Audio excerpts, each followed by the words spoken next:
caretaker's rules. When I got hired as a caretaker for Mr. and Mrs. Vale, it sounded like a dream job. A big old mansion in the quiet countryside. Free meals. Peace. Mrs. Vale greeted me with a calm little smile and pointed to a note on the fridge. In neat handwriting, it said, "Welcome, dear. Please follow the rules." There were 7. The paper looked old and smudged, like it had been rewritten many times. Never enter the basement after 10 p.m.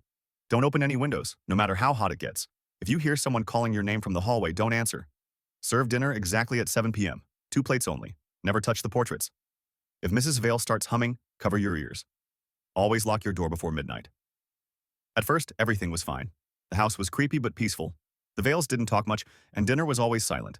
They would just sit there, staring at each other, not eating, not blinking. I ate afterward in the kitchen, like the rules said. On the 4th night, I forgot to lock my door. Around midnight, someone whispered my name. "Come help us, dear." It sounded exactly like Mrs. Vale. I froze, because I'd seen her asleep earlier. The next morning, I asked Mr. Vale about it.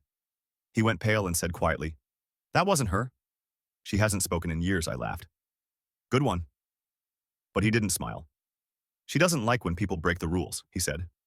That night, I made sure my door was locked. But just after midnight, 12:03, the clock glowing red, I heard humming. Soft and fragile. Like it was coming from inside the walls. I knew the rule. I should have covered my ears. Instead, I opened the door. Mrs. Vale stood at the end of the hallway.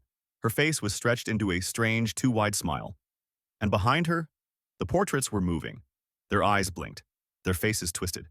Wet paint gleamed as if someone had just finished them. And then, every single portrait looked like me.